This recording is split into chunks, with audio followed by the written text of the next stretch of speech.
Hello and welcome back to On Ice Perspectives, the show that brings you the skater's point of view. Today is Monday, June 1st, 2020, and joining us for episode number 11 are the two-time national bronze medalists, junior world champions, four continents champions, Kaitlyn with an I and Jean-Luc with a hyphen. Hey guys, how's it going? Doing well. Doing good. Well. That was an awesome intro. Yeah, I love that. Yeah, I think that's how we should. I wanted to make sure it's Kaitlyn with an I.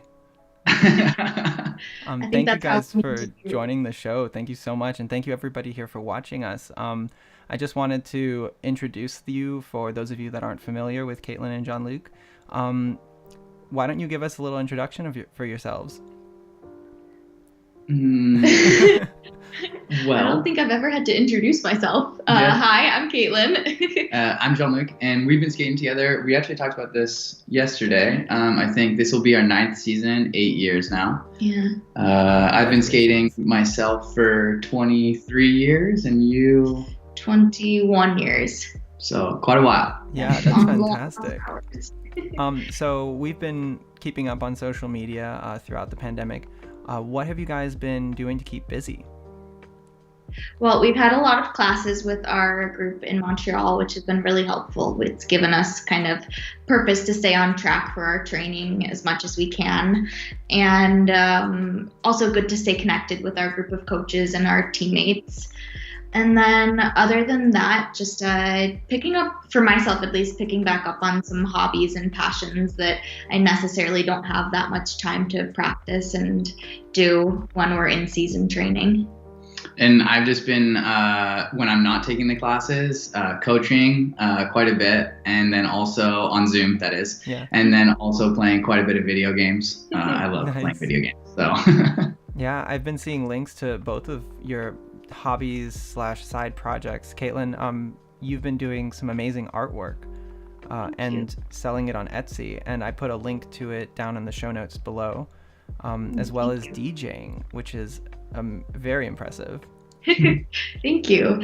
Yeah, art has just been kind of like a stress release for me and a creative outlet for my entire life. But then over the last year, I got really into acrylic pouring, which actually not purposely, but they're all sitting up there.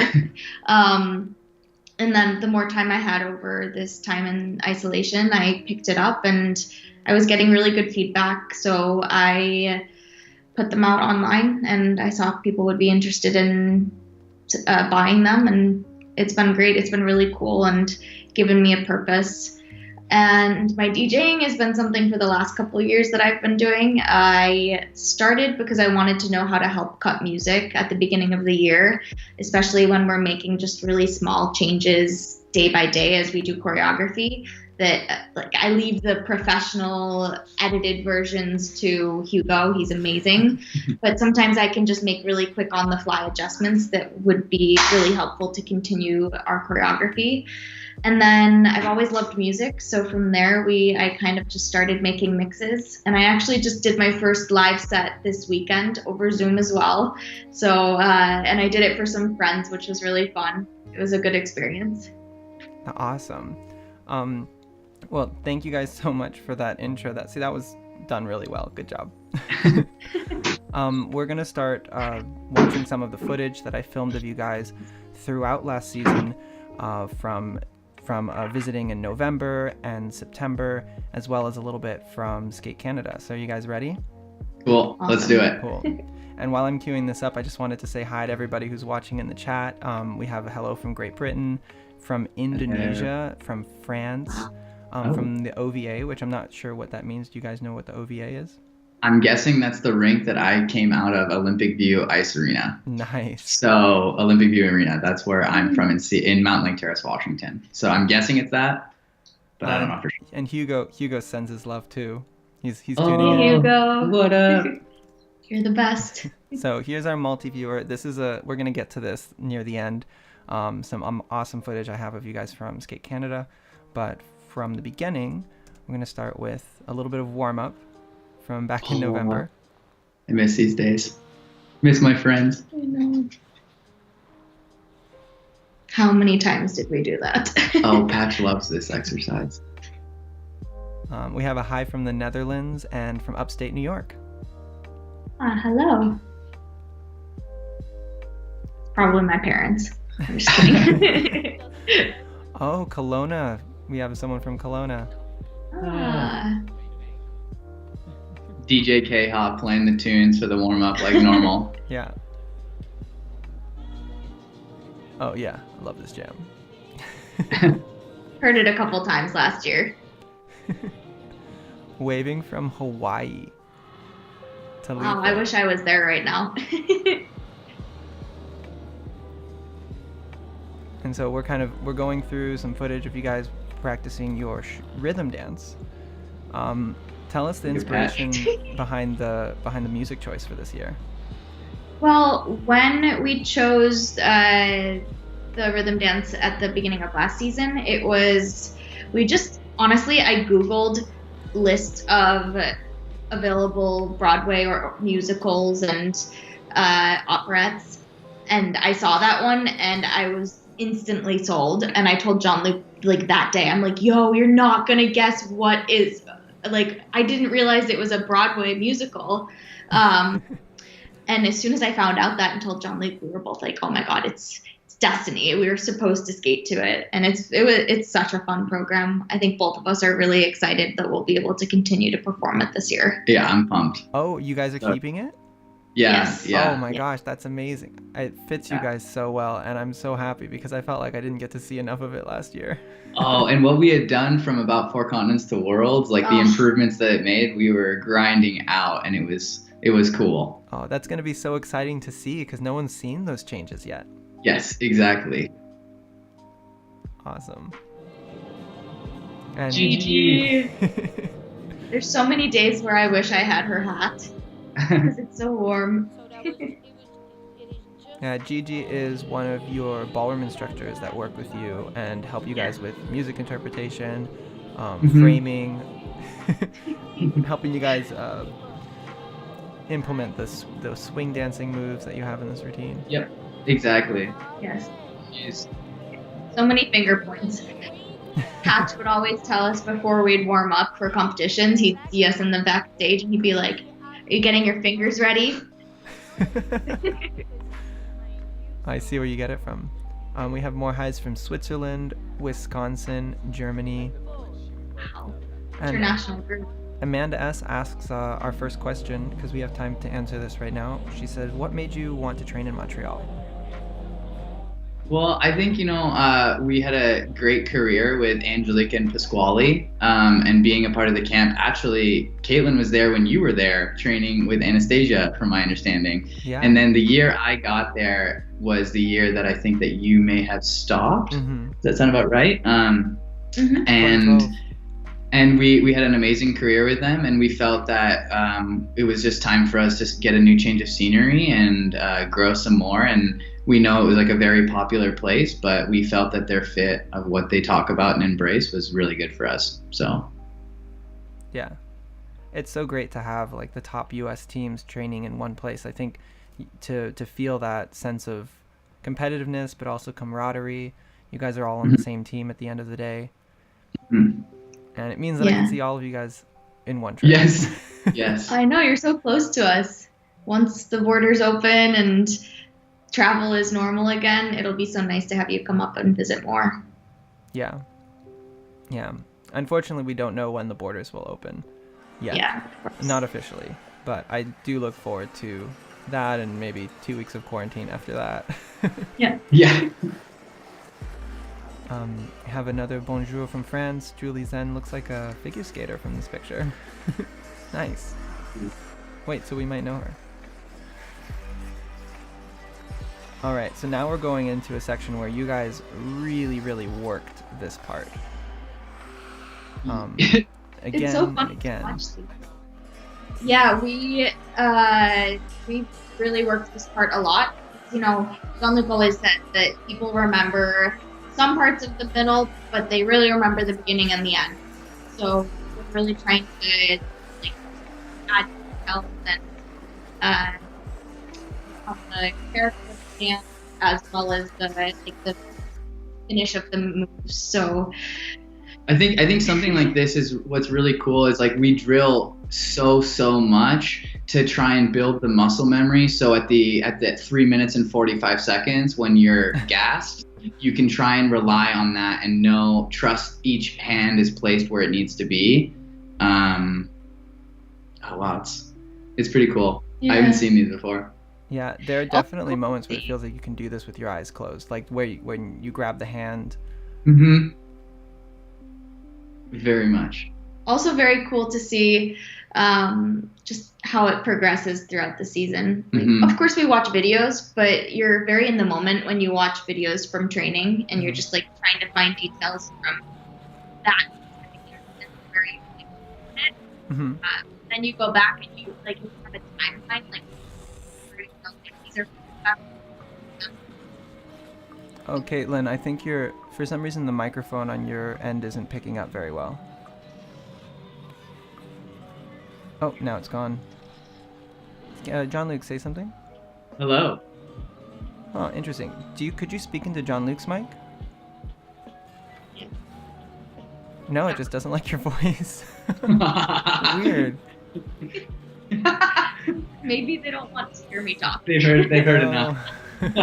Can you make your voice lower like this? So hard. It'll be alright. I'll see if I can tweak something on my end. Yeah, just talk as normal. Okay. Yeah, that's better. Cool. Oh, back to short, huh? Yeah. Oh, hey, I love this I bit. love this part, yeah.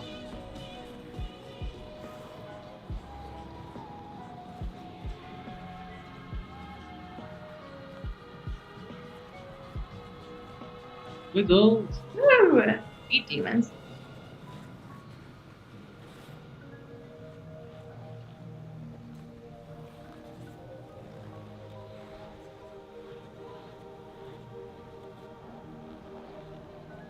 Amanda says she liked your skirt. I think we'll see that again.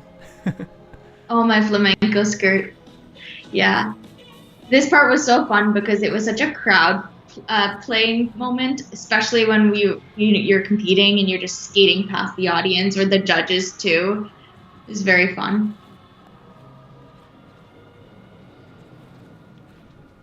We have a question from Sammy Field for both of you. What made you decide to go into ice skating? If you can remember. Well, I think for me, my parents both were figure skaters. My mom was in the '88 games, and they both coach to this day.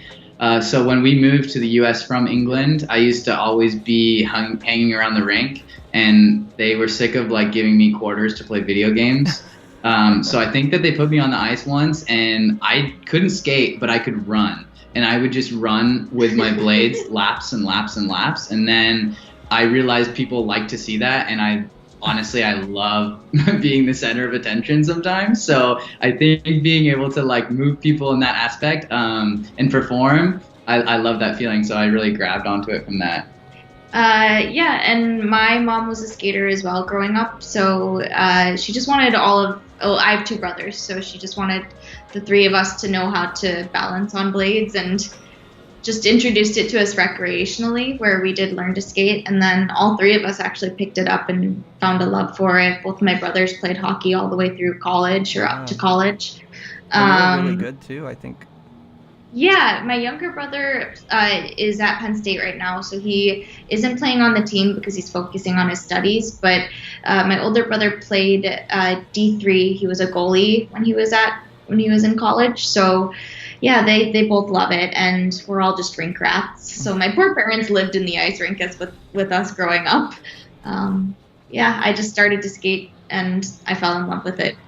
It's kind of an average story, but I love this clip, Jordan, because like right when we pass Marjo and Zach, you can see Zach like looking over his shoulder, like, "Are you for real? Like you had to get that close?"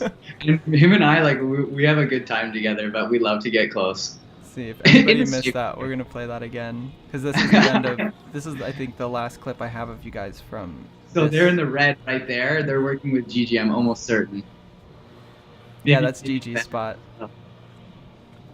But we do get pretty close, and you can see him look over his shoulder. Pascal. He's like, "Whoa, man, what are you doing?" Sora asked, "Is it hard to get into character when it's your turn at competitions?" Ooh, let's save that one, because we're gonna be watching you guys competing at the end of this. Bert says, "I love your shore dance. So fun." Thank you. It's a lot of fun to perform too. Oh, this is when you got me warming up, huh? Yeah.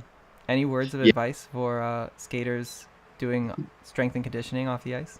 Yeah, it is so important to warm up the whole time. Not the whole time, I should say, but do not think that you can go into doing any sort of exercise without doing some mobility and activation. Mm-hmm. I think it's so important just to maintain your body and body health as much as you can.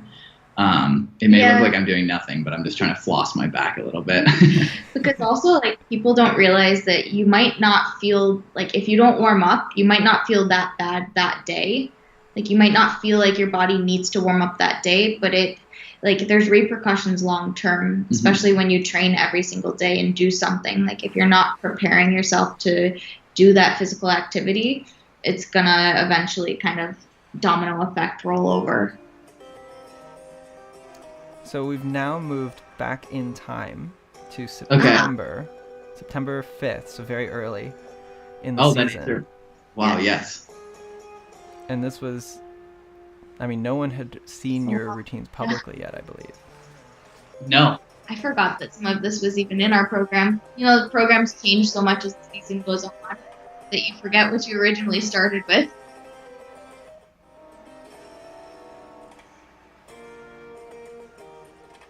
Yeah, that is the other fun part about going back in time. It's been so long since you guys have really even thought about your routines at this stage. So seeing it back again kind of reminds you of like where the original ideas were coming from.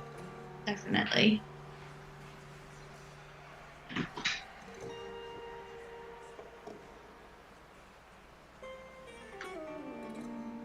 I wonder if this is a run through that we were doing, or like a big part. This is a run through. Yeah, so I actually didn't catch any run throughs of you guys on the ice last season. Okay. I happened to miss it, but this was the one run through I had when I just walked in the rink, I think, and you guys were working on it, so I thought I would just shoot a little bit. This was probably one of the earlier run throughs that we did. Yeah.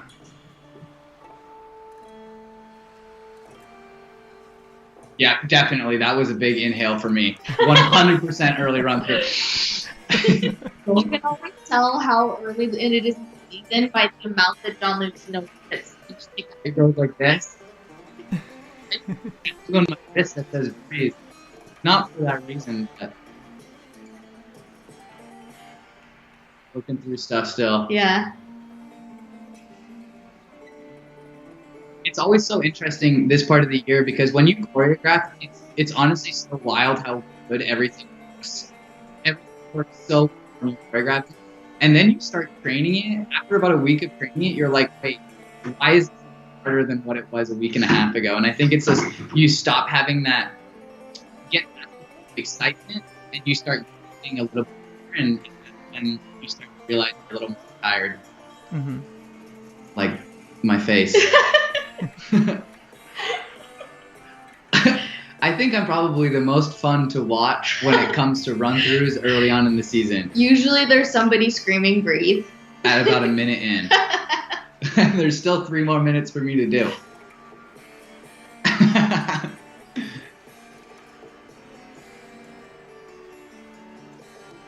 Oh, I love it. Was it So was there a clear purpose to practicing with a skirt so often?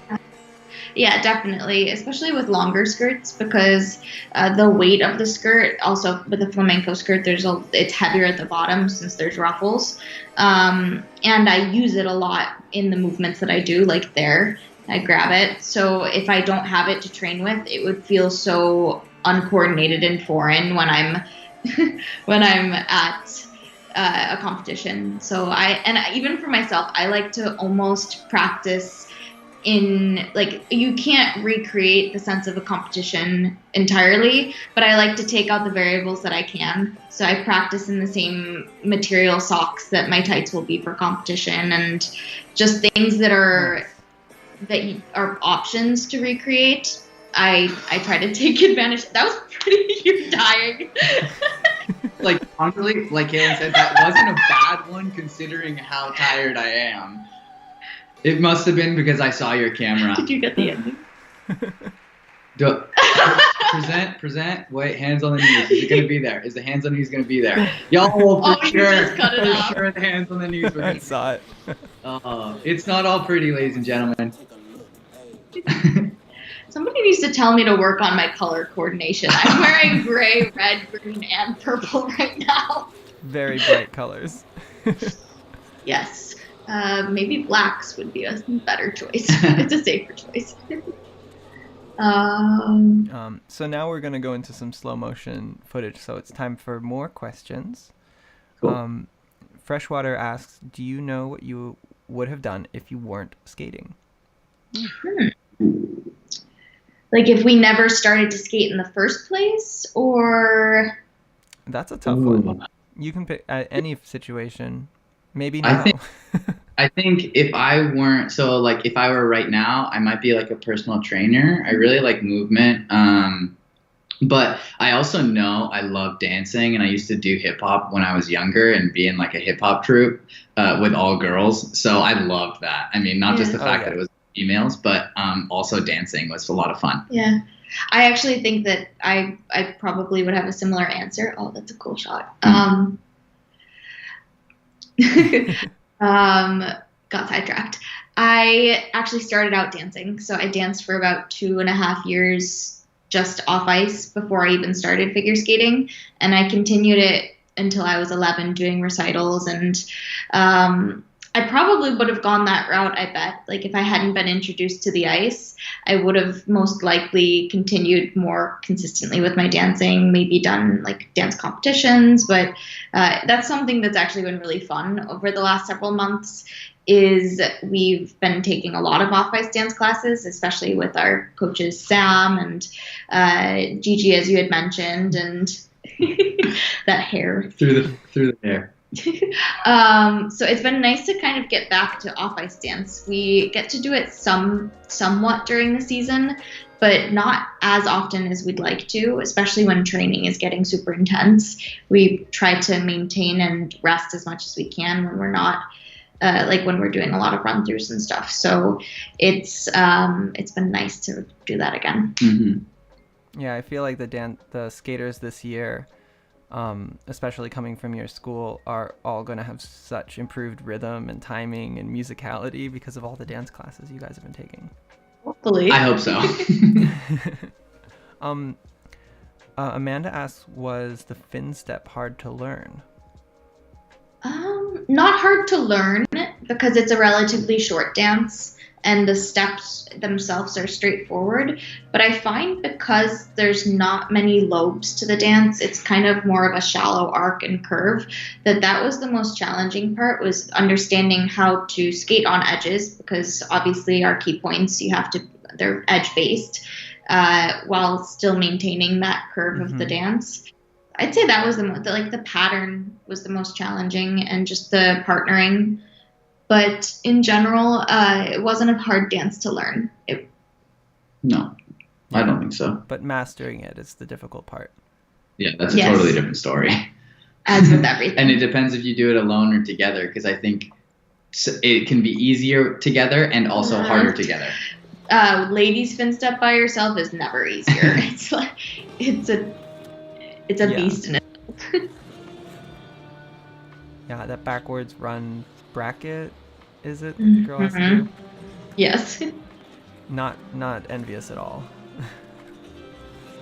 This must have been when you came in November, was it then? And this must have been right after China. No, this was September, I think. I'm pretty sure. This one was... Yeah. Oh. This is early in the season. It's crazy how, even now, if this one was from September, I assumed that one where I was wearing the red leotard was also from September as well, probably within the same week. And even just within a couple days, at this point of the season, the changes and the improvements that happen are so noticeable. Yeah. Also, when you're not catching run through versus a section. People ask me a lot when I'm filming these types of videos, if I watch a video of you guys skating beforehand, but it would be pointless because things are changing in a day, in a session sometimes. Right. Yeah. Oh, that was such a cool 1 foot. Yeah. That 1 foot we ended up changing halfway through the season because it wasn't getting scored as well as we'd hoped. But it was very unique. It was something a lot different, to backtrack on yourself. Most people kind of they'll mirror one another, but they'll continue on the same trajectory.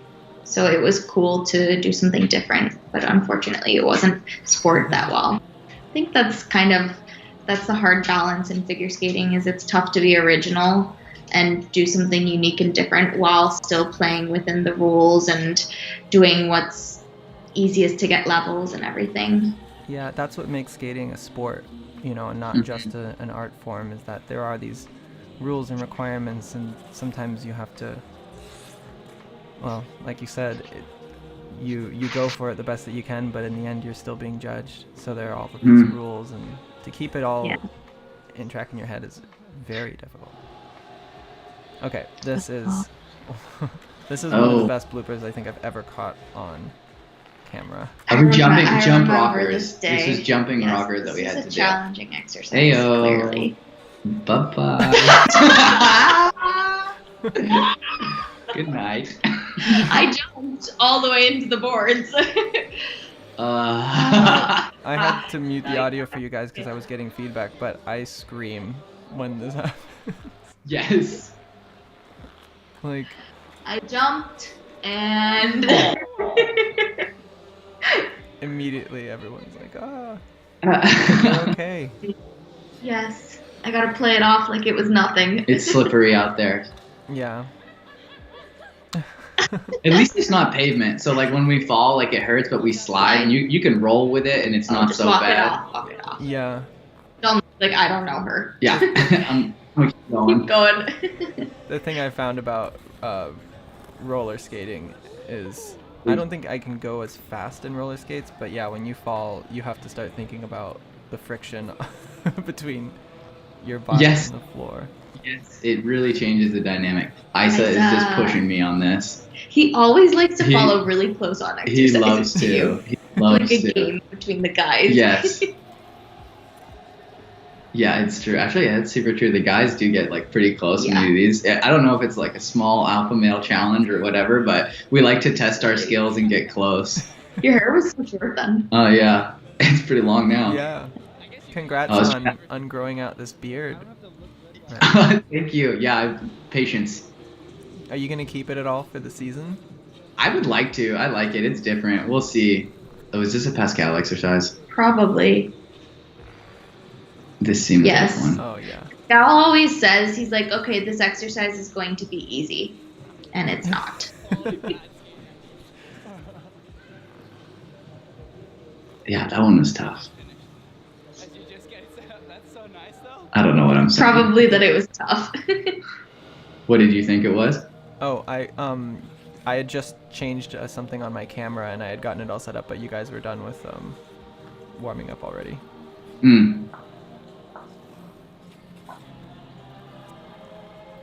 So, something I found really fun is that the clips I took of you guys back in September, I don't know if I just had more time with you, but I got nice and close with something. Yeah. Yes. I'm impressed that we didn't get phased by it.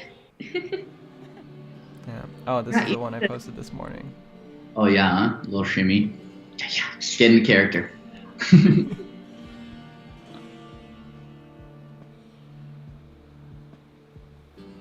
Ooh, here's a good question. Have you ever had any costume mishaps that caused you to switch before going into competition? Actually, actually not mishaps, but just learning through trial and error of practice skirts, both which have been flamenco skirts. The longer the skirt, the more challenging it is. So generally, when I have a practice skirt made, it usually starts a little bit longer than it eventually will be, than it will end up being, because you find that it'll get caught in your toe pick or things like that, or if it's too heavy, like the weight is too heavy down, that can sometimes just kind of mess up the dynamic of some of your turns and things. So I think that would be the only costume mishap. Oh, and speaking of competitions, we've now gone forward in time to October of 2019 at the Skate America Grand Prix Series. Oh, it's Skate Canada. This one? Skate Canada. Nice. Yeah, so these were some clips that I was able to shoot of you guys because I was making like a slow motion compilation for Skate Canada. Cool. And how did it feel to be out there?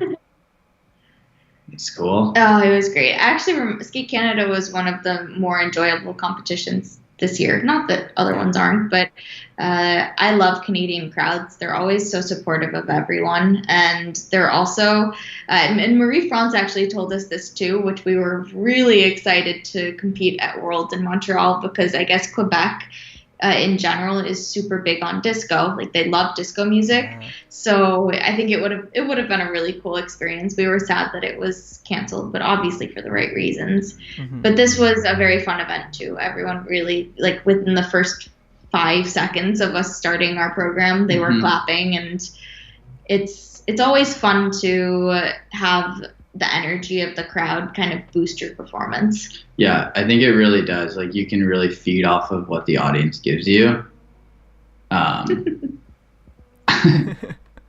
Yo, that got so much cleaner near the end. I know.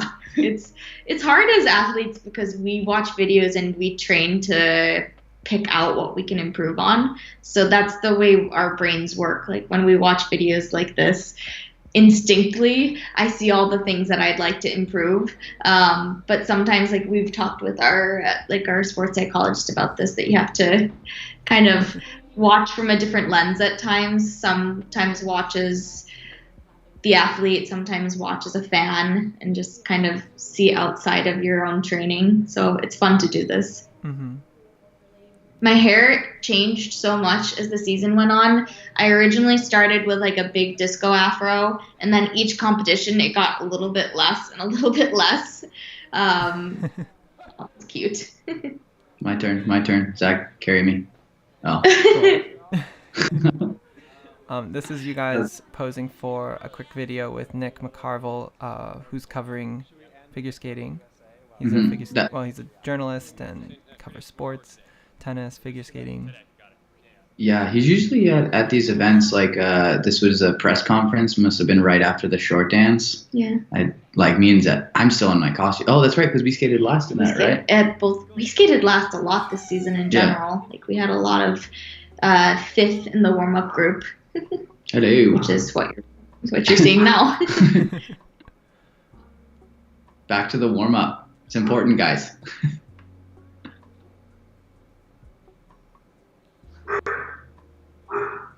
Get those head circles in. Sometimes what's crazy is the warm-up areas are either so big or so small, and you'll have 4 other teams in a room that should be the size of the kitchen, and you're like shoulder to shoulder. Yeah. Oh, so this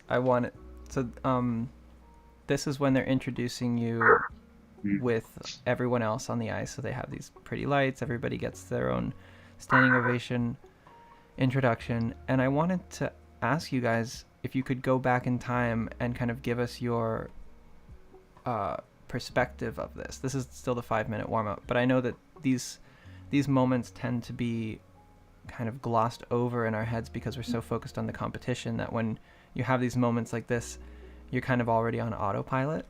Mm-hmm. I actually think for Jean-Luc and I, we don't really go into autopilot when those moments happen because we really like to set intentions before we skate. Like we don't want to skate for no reason. Mm-hmm. We always have a reason for what we're doing. So we take those moments to kind of really feel invested with each other, and a lot of the time we like to pick like a word or a key phrase that we feel like we're going to bring energy wise to that event, and it's just a moment to kind of collect ourselves. So I love it. I know it's more recently new. It's probably only 2 or 3 years that they've done that now.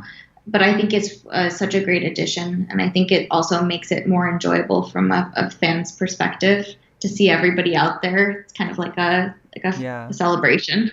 So lead us through some of the internal monologue that would be going through at this moment.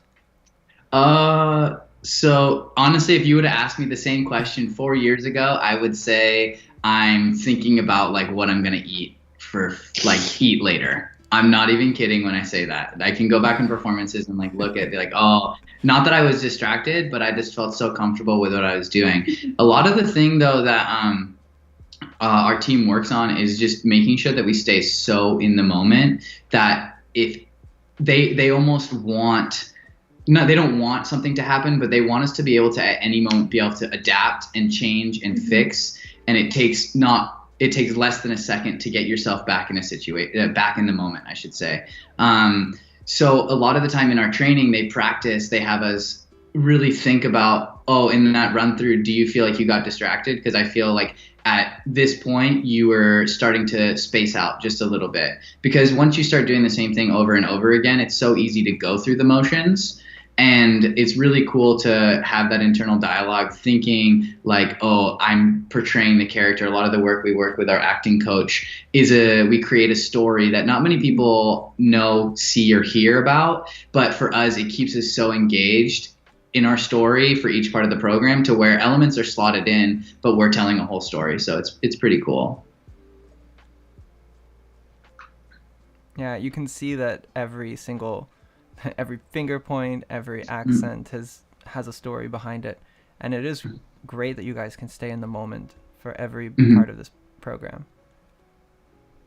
It's tough to, I think. Yeah. Like it's tough for 4 minutes to stay totally engaged into something, and also think about breathing, and also think about like looking good, keeping lifts under time. There's a lot of things that go into what we do, and people only really respect the performance aspect of it. But there's so much more, like waking up in the morning, making sure we eat the night before properly. Like it's such a, like everything is scheduled. Yeah.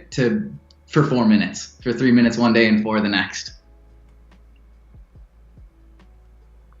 Yeah, this lift changed actually directly after that. We changed that lift within the 5 days between Skate Canada and Cup of China.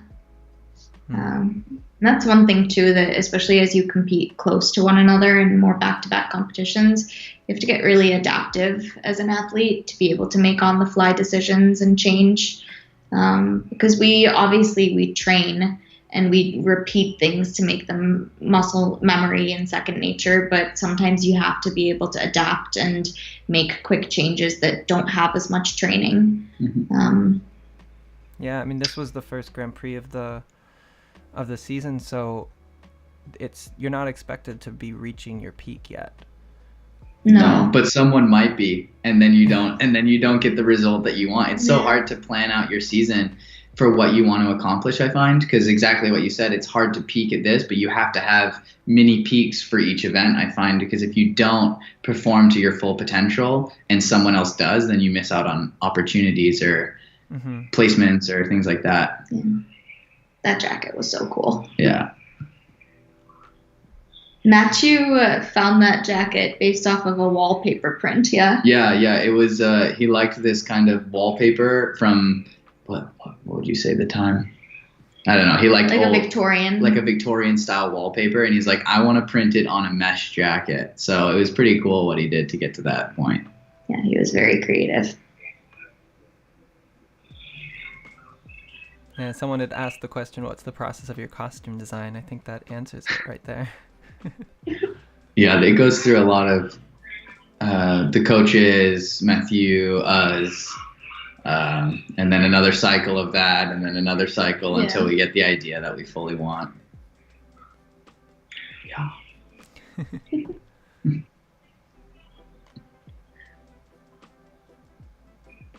Cool.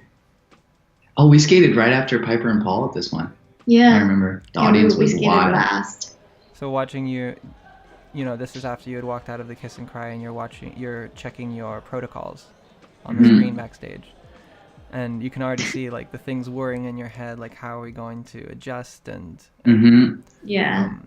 but that's the last competition event that I got to film you guys at this season. Cool. But now we get to go to the fun part of Skate Canada, which is your the showcase day. So this is a new video clip. No one's seen this before because I'm still working on it, but this is a little vlog that I started making for Sunday. I called it Sunday Vlog because this is the fun day after the competition's over. So are you guys ready to watch? Let's do it. All right, hold on. I'm going to turn your audio back on so you can hear it as well. Cool. Oh, it smells so good. What does it smell like? Fresh air. And not a drink. Odds are you wear it through security. Odds are you wear it. So tell us about this amazing exhibition program you guys cooked up. I had this idea one day, and honestly, she was on board, and I think Kaitlyn trusts me enough that if I'm like really, really invested into something, like it's gonna absolutely happen. And so I brought it for us, and then we built on it together, and like it was really cool. Yeah, that was so hard to pack in my suitcase too. Like I almost needed a separate suitcase just for that tutu. So much fabric. All right, so that's enough of that teaser. We're gonna go on to back to our clip because this is your this is our final clip of the show. Oh, nice. This was the first time we were practicing it. I mean, we practiced it at home before, but it was a first run through. Yeah. First run through that we did. I know that might seem a little sketchy, but we like to have spontaneity. And just so if anyone wants to know, tutus over sweatpants are absolutely in right now. I can second that. I mean, your performance here was so convincing. There were people who thought that you can't keep up with the camera. There are people who thought this was actually your costume, and someone's like, you can't wear a tutu over sweatpants. It's so disrespectful to the Black Swan. Oh no, this was our first time also like Kaitlyn wearing the tutu and us trying to skate in it, and this was the first run, so we were really just throwing ourselves in the deep end and hoping that it worked. And we had to make some modifications to a couple lifts during that practice too, because the tutu was too wide to be able to like really pick up well, or it would cover Jean-Luc's face. I'm dying as I'm recording this. Just I couldn't believe I hadn't seen this yet. Well, this is the first time anyone saw it, and I think I really think like I love competing, but the gala practice is so much fun because we really just like there's no judges, you're not doing a competitive program, you're not getting judged on it, you really can just have a lot of fun, and you're out there with all your friends, and it's just another opportunity after you compete, whether it was a great time or not, your competition, to skate on the ice again. Yeah. So it's they should have you start with the exhibition. I always end up flirting with the whoever's at the announcer or something like that, because they're just there. They're watching and usually like, what's he gonna do now? Oh my gosh, this is. The slow motion is amazing. And what's so funny is that this all is like we had a plan. And it was very improv in the moment for every time we run the program or perform it, I should say. Yeah, like actually not even this, but when we performed it during the gala, a lot of people caught videos of this as we like performed it at different competitions, but the bow where Jean-Luc would kind of lead in front and take where the girl would naturally be. We didn't plan that at all. That was on the spot. We were in the gala performing, and I looked at Jean-Luc and I'm like, take the bow. And he even like didn't even have to think. He's like, okay, this is my moment. Yeah, I know what you're talking about. Sammy Field says she loves the exhibition. It looks like so much fun to perform. It's a lot of fun. Someone posted this to Facebook. Her comment was, "This was not the type of program I thought it was going to be." That's the element of surprise. And when the bird's on the shoulder too. Yes. Yeah. It solidifies it. I've gotten used to it, I will say, but the first couple times we performed this, I had to have like a moment of silence before we got on the ice to compose myself, because obviously I'm the very serious, like traditional swan, and then Jean-Luc is the polar opposite of that. So it was really hard to keep myself from bursting out laughing. Where Zach Donahue and Camden were just standing, like right where we get on, Kaitlyn like looked at me as the skater before I was just finishing, and she says, "I need a minute, leave me alone," and like walked back there because I showed her the bird and she was like, "Oh my gosh, we're going on in like 30 seconds and I haven't seen you put this thing on yet." Cool. There's still moments, and I'm sure probably somebody's caught it, similar to like an SNL skit where they lose character and they start to laugh. I've had a few moments like that very briefly when performing this, just because, I mean, I can't ignore Jean-Luc the entire time. Sometimes I have to look at him, and if I see what he's doing, it's hard to keep a straight face. When I was talking to the Ice Academy of Montreal to come and film you guys in lieu of Worlds, they were like, okay, which programs do you want to see from who? And I'm like, I kind of want to get Kaitlyn and Jean-Luc's exhibition program. We thought that too. That was something we were considering. But then Marie-France brought up the fact that she's like, don't you guys want to actually perform like the programs you've been working on for the last several months one more time? We're like, yeah, probably. I guess, yeah. People want We want swan. Someone said, Sue says, "I love this exhibition. Laughed so hard it hurt," and I feel that right now. Yeah. Always stealing my spotlight. So this is the last clip of you guys that I have. So we're just gonna quickly restart it and go through some of the questions you've all asked in the comments. But yeah, it was great to go through all of this with you guys. It was a lot of fun. Thank you for all you do for the sport, Jordan. You're welcome. All right. Now I'm going to just mute that. Start from the top, and I'm just going to scroll back through Oh, Sora asks, how did you find and pair up with each other? I mean, you mentioned that briefly at Detroit Skating Club. Yeah, so I was in Washington State, and I didn't have a partner at the time. My previous partner got injured, so I didn't skate for about 6 months. Kaitlyn had a partner, but we knew of each other, and I always was looking for her. And then I don't really remember how it came about, but all of a sudden I was in Detroit for a tryout, and then a month later I moved there. I went to my graduation ceremony my senior year of high school, and then I think the next morning I flew out. Yeah, it was very fast-paced, us teaming up together, and it was we got a lot of support from the U.S. Federation. I think they were the ones that kind of nudged us to have the tryout in the first place. Mm-hmm. And then things clicked really fast, so it was kind of a no-brainer. Mm-hmm. It's crazy to think it's been 8 years since then. Mm-hmm. Yeah, it is. There's just so much that fills up that time, so many memories and experience, so many hours on the ice together. Mm-hmm. So many good hours. Kath asks a kind of logistical question. Do you practice with the same group of skaters on every practice, or are they different each time?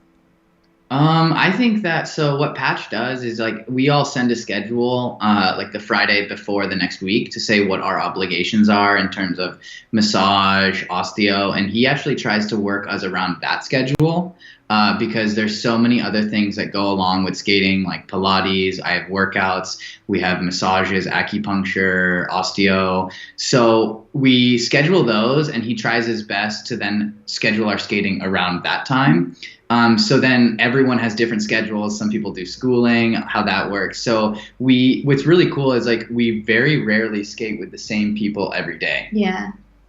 Yeah. I mean, we have the same team, so the big group that we have doesn't change, but within the group who we're skating with is always kind of a little bit different. Mm-hmm. And that's very nice because you feel like you get to spend time with everyone, and we're all such a big family, and everyone, there's not a single person that doesn't love and support one another. So it's fun to be able to change it up and see other people. It's really cool because some days we'll have the younger teams on with us, and we might be the older team, and sometimes we'll be on and it'll be us, Maddie Zach, Maddie Evan, Gabby Guillaume, and Nick and Laurence, and we're all really pushing one another, or Lila and Lewis are in the mix, Olivia and Adrian. I mean, we have so many good teams that when we just change out, we're all friends with everybody. So it's really cool to be training with all of us. Yeah. I mean, it is such a big family there. It's very impressive how they manage it, and it's working. Yeah, I'd say. Amanda asked, first of all, Valerie says that she was there in the first row at Skate Canada. So ayo. Best fun ever. I probably winked at you at one point. Probably. Amanda says, have you ever gotten starstruck at competitions? Yeah, definitely. Especially in the first couple years. I remember our second year junior, when we went to the Junior Grand Prix final, there were a bunch of athletes that we actually never got to compete with at the competition because they retired after Sochi. But there was Tess and Scott, which we did eventually compete with. But there was Tatiana and Max, which I remember watching, and they were fantastic. So definitely earlier years for sure. By now we've kind of met and seen everyone in a way. Yeah. But we certainly still get starstruck by many people. I think if it's someone that we don't see, maybe Plashenko or Yagudin walked in the room, you'd be like, ooh, okay, yo, this guy is pretty good at what he did. So stuff like that. Yeah. But most of the skaters that are still skating and competing, we're all pretty good friends, and we joke around with them, and yeah. Quick question: how many hours did you train on the ice per day? Asked by Lucy. Usually we train about 3.5 hours on the ice and then additional off ice. And Patch is very meticulous with the way he trains us, whether it's the intensity of what we're doing on the ice, the amount of hours. He's very smart, and he works with members of our team with U.S. figure skating to develop a plan and a program to make sure we're completely physically trained, but also physically healthy. And that's a really fine balance that we have to work with. in terms of being a competitive athlete, is just making sure we're training at our highest ability, but also recovering and staying healthy. Mm-hmm. And they're everywhere. Primavera just says that she wants to say you were really cool in the gala. Love from Russia. Oh, thank you. Thank you. We did Cup of Russia. First year senior. We haven't been back since then, though. Yeah, it was cool. And Sue K asks, you kind of answered this earlier, but in case she didn't get her answer, she wanted to know, and this is a common thing, I'm sure. Do you ever get afraid that the heel of the blade will get caught in the hem of your long dance dress? Yeah, so there's a couple things that you have to manage and adjust with longer dresses. One of them being that several times I actually started with a different bottom to my skirt as the season went on, and it would get caught in my toe pick a lot. So we had to adjust the fabric that was on it. Then there's a couple other things like twizzling. I mentioned that because the weight of the skirt is more dispersed, so you have to get used to that. Yeah. And then also, especially for men in lifts, like they use their visual cues for balance, for patterning and everything like that. So this skirt wasn't too bad for the lifts that we did, but I remember back in 2014. Well, I mean, I'm lifting you. For you, it's on your hips. Oh, but you never said anything about it being that bad. The curve lift when we changed was always pretty tough to see. Well, there you go.